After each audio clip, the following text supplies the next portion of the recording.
Okay, we'll start the 6-minute round with Mr. Kibble. Thank you, Mr. Thank you to all the witnesses for being here, and thank you for the members from Vic PD and your input on amendments, and we're certainly open to considering those, and I think that will come in the line-by-line portion. I'd really also like to thank Joanne for your courage and for sharing your story and being here to support and most importantly speak on the impact of those parole hearings. And I know you've been advocating for many, many years, both education and other law reforms, but this ties almost directly to your case, although there were some minor changes. But the main focus is helping us best understand the impact that this bill will have.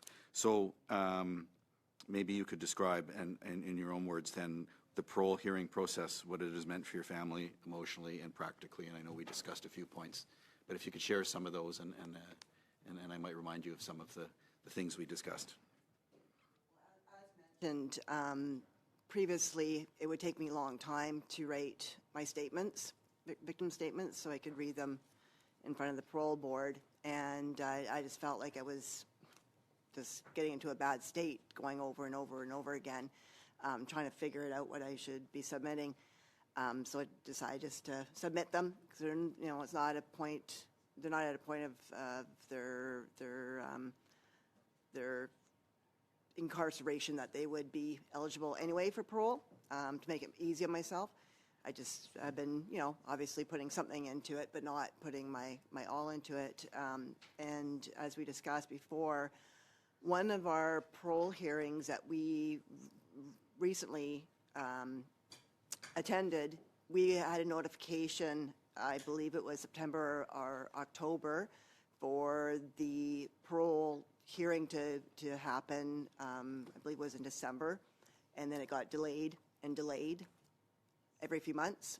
And eventually it did happen, but it was a year after our first notification.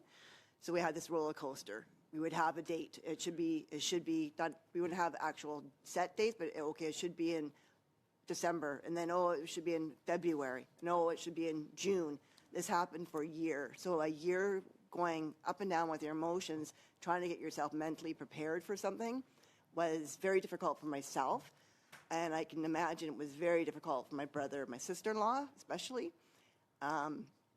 And as I said too, we live on Vancouver Island, my family. We traveled to the mainland for the hearings. And, it's just the mental preparedness going over. And then actually our most recent hearing, there was technical difficulties at the hearing. So we went into the hearing where Cruz Wellwood was. His back is towards us. And there was issues with the audio. So then they had to take us out of the room and work on the audio, put us back in the room, and then back out again. And at this point, we're like, is this even going to happen? Are we going to have to come back? Is it going to get postponed? Luckily, they did get it figured out. So Thank you. Was. I just wanted just another little quick question, and please accept, I think, all of our deepest sympathies what has happened to your family, and thank you for being such an amazing spokesperson for your family. I know it's such an impact on them that you've stepped up to a very, very difficult role. You've spoken about the timeline and the pressures leading up to, but in terms of, and I apologize if this is too sensitive of a question, and so without getting into too much detail, how you're feeling when you have to hear in the actual hearing itself while you're there with the offender in front of you and having to relive and give that voice for your family member who doesn't have a voice anymore. You're having to hear this stuff. Well, our offenders aren't taking any accountability, so when they're talking about what they did with Kimmy, it wasn't a big deal. And it's pretty devastating when you hear that, especially coming from the person who took your niece and your loved one away like that. And when they're talking, the offenders talking to the parole board and discussing things back and forth, it's just almost like surreal that you're actually hearing the way they're talking about your loved one. Mm-hmm. There's definitely tissue in parole hearings, gasps, and almost just the nonchalant way of the offenders talking. It's it really does put you back. Thank you. And when we were talking earlier today, you actually received a notification, and I could see your stress Yes. level, a notification on parole.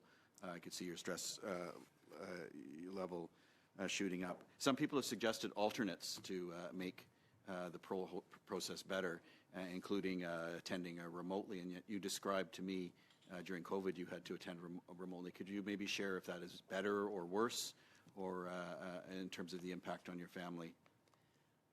It wasn't really better or for worse. It was, unfortunately, I did do a statement and it was videotaped, but the audio was horrible. And I felt that the parole board not being able to see you too, because they do face you when you do read your statement, they get the emotion that you're going through. And it's very hard when you're videotaping yourself and you're trying to just talk. It's not the same thing.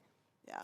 Thank you very much for your courage and your compassion and stepping up as a spokesperson for Kimmy and your family. Thank you, Mr. Chair. Thank you, Mr. Kibble.